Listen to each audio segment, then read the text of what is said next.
Bakı Olimpiya Stadionundan bir daha salamlayırıq sizi. Azərbaycan televiziyasının efirində COP29 marafonunu davam etdiririk. Öz həmsöhbətimizlə birgə bu dəfə qonağım BMT-dən, yəni Birləşmiş Millətlər Təşkilatındandır. Belə ki, bu dəfə qonağım Birləşmiş Millətlər Təşkilatının Ərzaq Sistemləri üzrə Koordinasiya Mərkəzinin direktoru Stefanos Fatioudur. Welcome to our country, welcome to our studio, and thank you for your time, by the way. And at first, let's talk about the obligation and some have to do countermeasures. And you know, there are Azerbaijan initiative in COP29 about energy lines, energy corridors, and carbon emissions, and sustainability, and about the ceasefire and accessories. And of course, Azerbaijan one of the member of United Nations, but there are main responsibility for financial supporting belongs to developed country. As you know, this is the main responsibility. And what do you think about that? What should be the main ideology for the financial supporting? Thank you so much, and very big thanks to Azerbaijan for hosting us these days, and I want to congratulate for the amazing organization. You're welcome, yeah. All over the city and all over the conference center. I don't think that we should approach this with an ideology. I don't think that the question it needs to be approached by a specific ideology or by specific philosophy. I think we need evidence-based. Evidence? Evidence-based. So we need evidence. So I think that when we talk about the responsibilities of the nations when it comes to tackling the climate change, we know that we have something for many years that we call the common but differentiated responsibility. And we need to see what is actually the contribution of different countries to the emissions and to the climate problem we have today. And then on the basis of this evidence to decide how the financial solutions should be allocated. Because again, I want to say something, I don't think that an investment on climate, it's an expense. We should not look at it as a cost. We should look at it as an investment for the future. So this morning I was in an event. Yeah. My area of work is on linking climate change with food systems. And some farmers there from a country, they say that if you only allocate 0.1% of the GDP... Over the carbon emission, yeah? Over the carbon emission. Yeah, if you allocate 0.1 of the GDP of this country, I don't want to mention the name, to make agriculture more sustainable and climate neutral, you will avoid about 2% of GDP losses because of the climate change impact on agriculture. Because, you know, agriculture is one of the sectors that it's really suffering from climate change. So for me, it's to see the opportunity for investments. And I think that we need to move from a discussion that climate change has a cost to a discussion that we have investment opportunities. Opportunities, yeah. Yes, and see how these investment opportunities will be covered by a financial set that it will bring together public finance, global finance, but also the private sector, which is key to this endeavor. Yeah, I'm going to translate these sentences right now. Cənab Stefanos'un dediği bir məqam var ki, mən ona sual verəndə ki, sizcə maliyyə dəstəyi ilə bağlı əsas ideologiya nə olmalıdır? Stefanos bəyin qeyd etdiyi məqam çox maraqlı idi ki, qeyd edir ki, burada ideologiyadan daha çox sübutlara baxmaq lazımdır.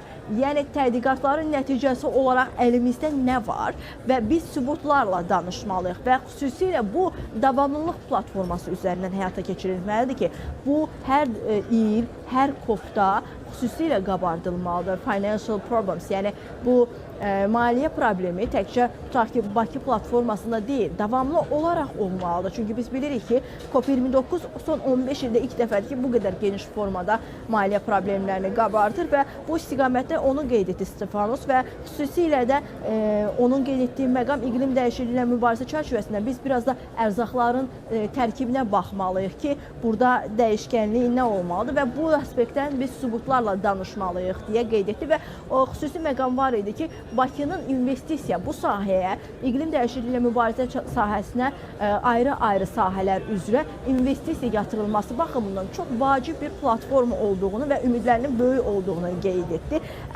If you can, How would you change the policy over the distribution of funds for developing countries, if you can? So I don't know if we want a change of policy. I think, as I said, we need science to tell us what are the facts, how much money are needed. Science is the middle of all problems. Science, how much money we need where, and then to identify what are the common responsibilities and to put this money. I think that, you know, there's a tendency to say we need to find new money.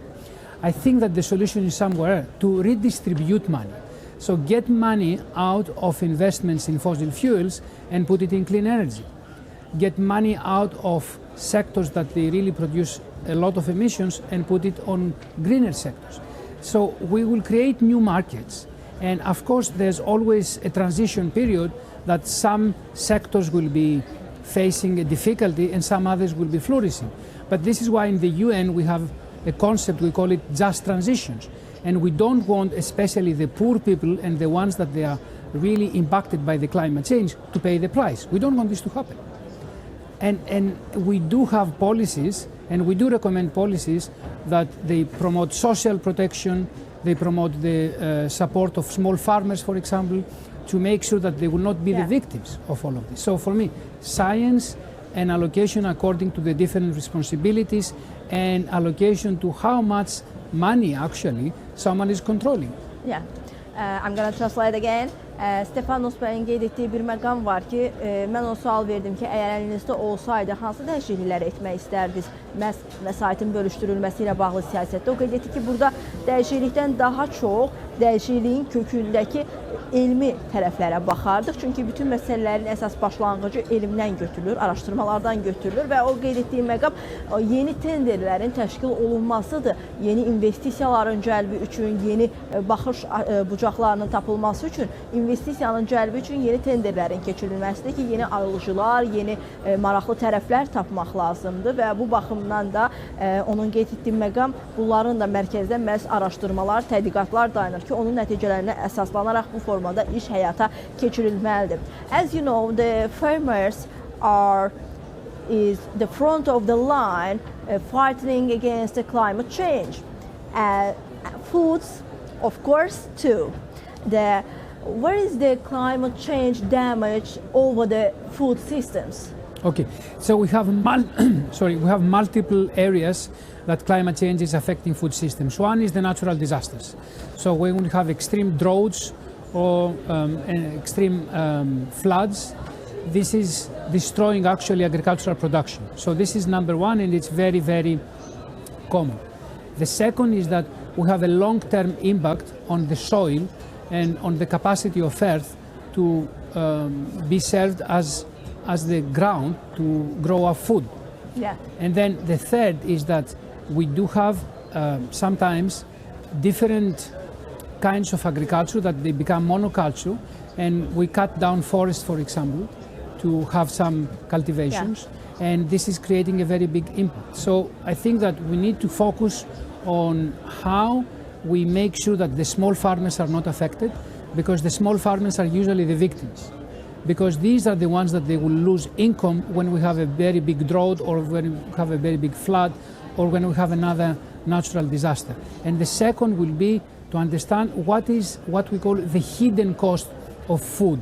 Hidden cost? Hidden cost of food. Yeah.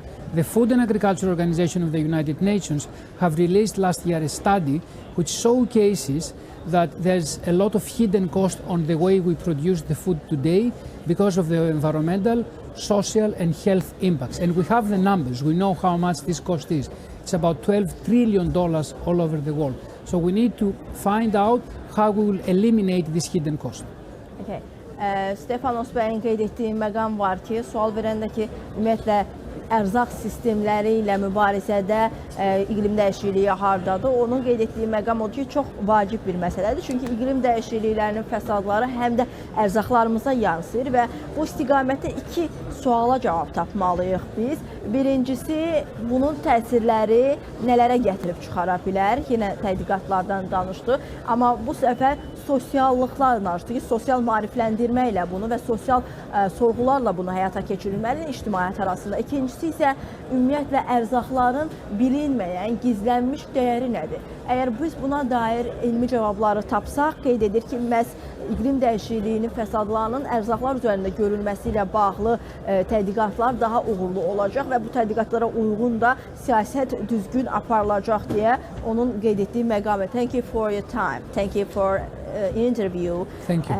Mənim qonağım BMT-nin Ərzaq Sistemləri Koordinasiyası Mərkəzinin direktoru Stefanos Fotaou'dur. Görüşmək ümidi ilə deyirik. İndi isə hələlik.